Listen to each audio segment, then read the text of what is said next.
gabar yar ayaa maalin shaqo ku maqashay dad waaweyn oo sheekaysanaya.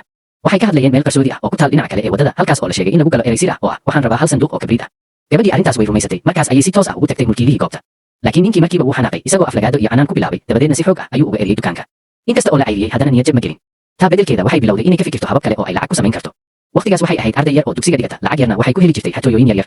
mararka qaarkood waxay xadi jirtay saacadaha ardayda kale ama lacagtooda jeebka. laakiin dhibaatada ugu weyn ee haysatay waxay ahayd in maamulaha dugsigu ogaaday in xatooyooyin soo noqnoqdeen. sidaas darteed wuxuu fasalka usoo iibiyey sanduuq qufulo ah, isagoo arday kasta siiyey quful uu ku xiro khaanadiisa. wuxuu doonayay inuu ka hortago xatooyo kale. markii gabadhii aragtay sida maamuluhu si gaar ah ugu fiirsanayo, waxay dareentay in laga yaabo inuu ka shakisan yahay. indhihiisu waxay u muuqdeen kuwa aad ugu fiiqan. xitaa ardaydii kale waxay bilaabeen inay si yaab leh u eegaan. gabadhii waxay isku dayday inay iska dhigto qof aan waxba galabsan, laakiin gudaha qalbigeeda cabsi ayaa ka buuxday. si kastaba ha ahaatee, ma aysan joojin dhaqankeedii. waxay go'aansatay inay meel kale ka raadiso fursad. markii dugsigu dhamaaday, ayay si degdeg ah ugu baxday meel qarsoon. halkaas ayay ka soo saartay xirmo ay hore u qarisay, dabadeedna waxay iska beddeshay dharkii dugsiga. markii ay dharkii beddeshay, muuqaalkeedu gebi ahaanba wuu isbedelay. qofkii arka wuxuu moodi lahaa inay tahay gabar ka dhalatay qoys maalqabeen ah. intaas kadib waxay bilowday inay gasho dukaamada magaalada iyadoo sugaysa waqtiga shaqaaluhu mashquulsan yihiin. markay fursad hesho, si xirfad leh ayay u qaadan jirtay alaabo qaali ah iyadoo aan cidina dareemin. maalintaas waxay ku guulaysatay inay urursato alaabo badan oo qiimo leh. markii boorsadeedu buuxsamayna, waxay mar kale beddeshay dharkeedii si aan looga shakin, kadibna si degan ayay ugu noqotay gurigii adeerkeed. gabadhii waxay ku noqotay gurigii adeerkeed, balse nolosha halkaas ka jirtay ma ahayn mid sahlan. adeerkeed iyo eedadeed carruur ma lahayn, laakiin eedadeed dan weyn kama gelin gabadha. xitaa marar badan casho uma diyaarin jirin. halkii ay u naxariisan lahayd, waxay markiiba u dhiibi jirtay dhar badan oo ay dhaqdo iyo shaqooyin kale oo guriga ah. adeerkeedna isaguna si gaar ah uma danayn jirin. mararka qaarkood haddii hadal ama buuq yar uu maqlo, si degdeg ah ayuu u xanaaqi jiray. si kastaba ha ahaatee, gabadhii wax cabasho ah ma aysan muujin. waxay si aamusnaan leh u qaban jirtay dhammaan shaqooyinka loo dhiibo, sababtoo ah waxay ogeyd in haddii ay gurigan ka baxdo aysan haysan meel kale oo ay aado. laakiin maalin maalmaha ka mid ah, xaaladdu si lama filaan ah ayay isu beddeshay. iyadoo shaqooyinkeedii guriga qabanaysa, ayay aragtay dad bannaanka ka soo degaya gaari oo u soo socda guriga. markii ay aragtay wejiyadooda, qalbigeedu si xoog leh ayuu u garaacay.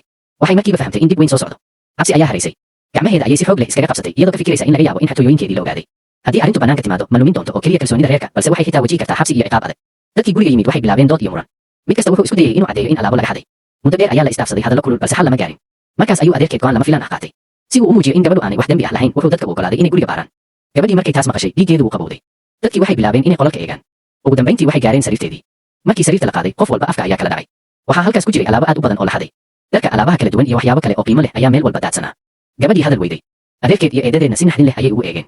markii la xaqiijiyey in alaabtii halkaas taallay tahay kuwii la waayey, gabadhii wax ay sheegto way garan weyday. laakiin markii ay aragtay dadkii oo doonaya inay qaataan dhammaan alaabtii ay urursatay, cabsidii waxay isu beddeshay xanaaq. halkii ay raaligelin ka bixin lahayd, waxay isku dayday inay dib u soo ceshato qaar ka mid ah alaabta.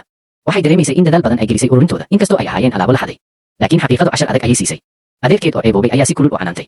intaas waxaa dheer, si looga hortago in dhibaatadu sii faafto, gabadhii waxaa lagu qasbay inay gubto dhammaan alaabtii la xaday. dhibaatadu halkaas kuma joogsan. waxaa sidoo kale lagu qasbay inay ka tagto dugsiga si ay u caawiso adeerkeed shaqooyinka maalinlaha. inkasta oo ay la kulantay ceeb iyo ciqaab, haddana qalbigeeda si buuxda ugama aysan tegin damacii hore.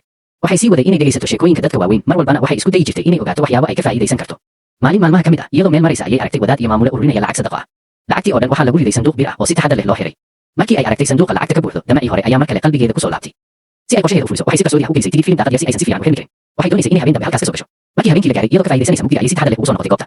waxay ka soo gashay daaqadii ay hore u dabacsanaysay, kadibna si tartiib ah ayay ugu dhaqaaqday armaajadii lagu hayay lacagta. laakiin intaanay waxba qaadan, gacan adag ayaa si lama filaan ah uga qabatay. waxay isku dayday inay iska furto, balse ma aysan awoodin. waxaa soo baxday in maamulihii goobta uu hore u ogaaday in daaqadda wax laga bedelay. halkii uu isla markiiba u sixi lahaa, wuxuu go'aansaday inuu sugo qofka isku dayaya inuu soo galo.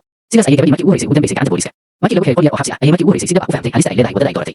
waxay garwaaqsatay in xatooyadii ay hore u faani jirtay aysan ahayn waxya sida ay u malaynaysay. iyadoo welwel iyo cabsi ku jirta ayay sugaysay waxa xiga. nasiib wanaag, wadaadkii goobta ayaa ugu dambeyntii go'aansaday inuusan dacwada sii fogeyn. waxaa sidoo kale jiray codsiyo iyo baryo uga yimid adeerkeed. sababtaas awgeed, gabadhii laguma ridin ciqaab culus. laakiin dhacdadan waxay ku reebtay sumcad xumo iyo diiwaan dambiye. booliiska magaalada waxay go'aansadeen inay ka saaraan magaalada si looga hortago dhibaatooyin kale. arrintaas ayaa gebi ahaanba beddeshay qorshaheedii ahaa inay sii joogto guriga adeerkeed. adeerkeed oo aad uga niyad jabay habdhaqankeeda ayaa si cad ugu muujiyey caro iyo niyad jab. ugu dambeyntii wuxuu ku taliyey inay aado magaalo weyn oo ay isku daydo inay shaqo ka hesho. muddo kadib, gabadhii waxay gaartay magaalo weyn oo mashquul badan. waxay shaqo ka heshay guri ay ku noqotay adeegto. bilowgii aad bay u xishoon jirtay. xitaa marka ay cuntada miiska saarayso, waxay dareemi jirtay cabsi iyo walbahaar. nolosheedii hore ayaa ka dhigtay inay aaminto in dadka waaweyn oo dhan yihiin kuwa adag oo aan naxariis lahayn. maalin maalmaha ka mid ah, ayay si kama ah madaxa ugu dhufatay albaab iyadoo shaqo qabanaysa. aad ayay uga xishootay, balse haweeneydii guriga lahayd ayaa si degan u dejisay xaaladda, taasoo yaab ku noqotay gabadhii. markii ay shaqada la qabsatay, waxay bilowday inay hesho waqti ay nafteeda ku mashquuliso. waxyaabaha ay ugu jeclayd waxaa ka mid ahaa filimada. sidaas darteed, mar kasta oo ay fasax hesho, waxay tagi jirtay shineemada. maalin iyadoo filim daawanaysa, ayay daal darteed ku seexatay kursiga. madaxeeduna wuxuu ku dhacay garabka nin agteeda fadhiyey. markii filimku dhamaaday, ninkii ayaa si naxariis leh u toosiyey. gabadhii markay indhaha furtay, waxay aragtay nin degan, edeb badan oo muuqaal wanaagsan leh. qalbigeeda waxaa ku soo dhacay dareen cusub oo aysan hore u aqoon.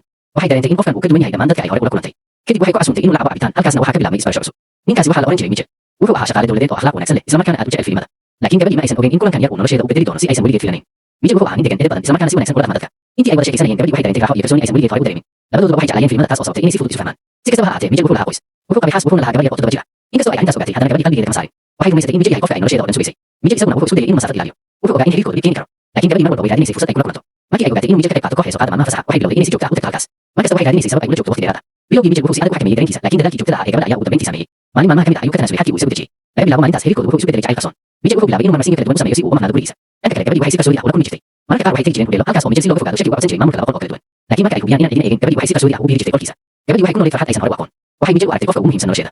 kalsooni badan ayay ku qabtay sidaas darteed waxay go'aansatay inay u sheegto dhammaan wixii ay qarinaysay waxay garatay inay tahay adeegta guriga ka shaqaysa waxay sidoo kale u sheegtay xatooyooyinkii ay hore u samayn jirtay xitaa waxay u sheegtay in buug ay hadiyad ahaan u siisay uu ahaa mid ay dukaan ka soo xaday mijel halkii uu ka xanaaqi lahaa wuxuu isku dayay inuu caawiyo wuxuu si adag ugu sheegay inay joojiso xatooyada wuxuu rabay inay bilowdo nolol cusub oo sharaf leh sidaas darteed wuxuu ka diiwaangeliyey koorso lagu barto qorista mashiinka iyo shaqooyinka xafiisyada wuxuu aaminsanaa in haddii ay xirfad barato ay heli karto shaqo wanaagsan oo aysan mar dambe u baahnayn waddadii hore gabadhii way aqbashay taladiisa maalinba maalinta ka dambeysa waxay si fiican u shaqaynaysay waxayna dadaal badan gelisay waxbarashada cusub mijel xitaa wuxuu u kiristay qol yar oo gaar u ah si ay meel degan ugu noolaato muddo kooban gudaheed nolosheedu waxay bilowday inay isbedesho waxay u muuqatay in dhammaan dhibaatooyinkii hore ay si tartiib ah uga sii fogaanayaan laakiin mararka qaarkood wixii hore qofka kama haro si sahlan maalin ay tagtay xaruntii waxbarashada si ay uga soo qaadato buug ay halkaas ku ilowday waxay maqashay dhaqdhaqaaqka imaanaya xafiiska macallimiinta iyadoo yaaban ayay si taxadar leh albaabka u furtay waxay gudaha ku aragtay wiil dhalinyaro ah oo isku dayaya inuu lacag hado isla waqtigaas codka macallinka oo soo socda ayaa banaanka laga maqlay wiilkii aad ayuu u argagaxay wuxuu bilaabay inuu raadiyo wadda uu kaga baxsado gabadhii oo xusuustay waayihii iyadoo soo martay ayaa go'aansatay inay caawiso go'aankaas yar ayaa noqday bilowga qof cusub oo nolosheeda soo galaya qof si weyn u bedeli doona mustaqbalkeeda markii ay maqashay codka macallinka oo soo dhawaanaya gabadhii waxay si degdeg ah u garatay in haddii wiilka la qabto uu wajihi doono masiibo lamid ah midii iyada ku dhacday waagii hore iyadoo aan waqti badan lumin ayay dhaqso ugu celisay lacagtii meesheedii markii macallinkii soo galay wuxuu arkay gabadhii iyo wiilkii oo gudaha jooga markaas ayuu si shaki leh u eegay gabadhii ayaa si degdeg ah u samaysay sheeko ay ku badbaadinayso wiilka waxay sheegtay inuu yahay shaqaale loo diray inuu dayactiro saqafka dhismaha